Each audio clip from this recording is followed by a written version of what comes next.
Want to know how to save up to 3 lives in less than an hour? Keep watching.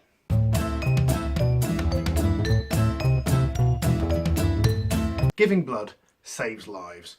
It's used in emergency situations in hospitals around the world, in childbirth and in many other cases. I've been to give blood 29 times now as of this Thursday. In this video you'll be able to see some of what I did on Thursday. That's coming up a bit later, but firstly I'm going to explain a few things about why you should donate blood. So in England 6,000 blood donations are required every day. Most people between the ages of 17 and 65 can donate blood, but less than 5% do. Half of donors are over 45, so we need a lot more young people to donate for the first time. This is particularly true in Black, Asian and ethnic minority communities where the rate of people giving blood is a lot less, and that blood is needed a lot more. You can give blood if you are generally fit and healthy, between 17 and 66, or up to 70 if you've given blood before, or if you've given blood in the last couple of years you can give blood over 70 years of age. You can give blood as long as you weigh at least 7 stone and 12 pounds. But if you're a woman under 20, you need to check if you are less than 5'6" or less than 10 stone and 3 pounds. Men can give every 12 weeks and women can give every 16 weeks. I began giving blood because of an LGBT society campaign when I was at university, which was called Please Give Blood Because I Can't. Back in October 2008 there was rules which banned men who have sex with men giving blood for life. In September 2011 the rules changed so that men who had sex with men would be only not allowed to give blood for a year. This ban extends to women who have had sex with a man who has ever had sex or anal sex with another man. There are other restrictions as well, so you should have a quick look at the blood service website where you'll find a list of all the things where you may or may not be able to give blood. So as I said, on Thursday I went and gave blood for the 29th time. I'm O negative, so my blood can be given to anybody in an event of them needing it. I went to the blood donor centre in central Manchester. I had an appointment. You might need an appointment to go and give blood, but there are walk-in sessions available as well. You can find all this out on the blood service website. When you go and give blood you have a form to fill in.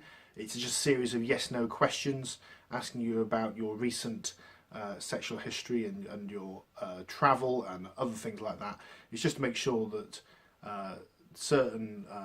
there are certain high risk activities, like you've been to Africa for example, you've had some infection which means you can't give blood. So it's just to make sure that you haven't been doing things which are high risk as far as giving blood's concerned. So once you've filled in that form, handed it in, you get some water to drink, about half a litre of water, and then you've got a booklet to read as well. And it's very important that you read this booklet because there's a number of things in there which you need to know about, what happens if you get ill afterwards, that kind of thing.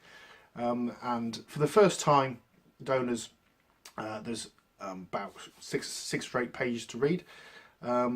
And for returning donors, there's a couple of pages where it just reminds you about the key points about donating. You then go into a health screening where your iron levels are checked, your haemoglobin, and if it's too low then you may not be able to donate that day, but you could donate in the future. So assuming everything's all right, you get sat on a chair or a bed, and the nurse comes around, they confirm your identity, they tap a vein, and they clean the area where you're about to donate, which is usually on your arm, in the armpit here, not in the armpit, what about on it, just below the elbow here. You can see that's where I donated the other day. So you know the needle goes in, you get warned about that, and about 470 millilitres of blood are taken, which is just a bit less than a pint. It takes around 7 minutes for me. Most people it takes around 5 to 10 minutes. It might be a bit longer. but you should be alright. It shouldn't take too long. So when your donation is finished, you get patched up with a little dressing, a little square dressing, as you can see here. So you have to keep that one on for about 6 hours at least, or you can, usually I take mine off in the morning afterwards in the shower. They also put on another little dressing just to keep some pressure on it, and that you can take off after about half an hour or so.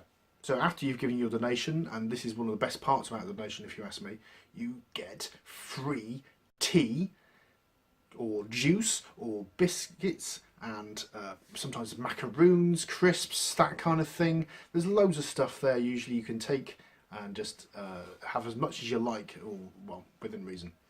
I suppose you could just sit there all day if you wanted to, but you might get a few funny looks.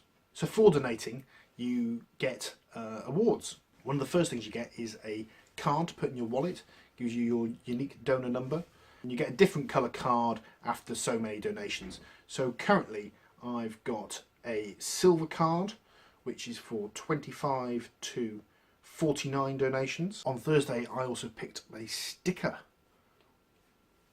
You get awards for your first donation, also for your 5th, 10th, 25th, which I'm on now. I got a little badge which came in this little box here. Also you get awards for 50, 75, and when you get to 100 donations you get invited to a ceremony where you get a medal and a certificate and lots of other things.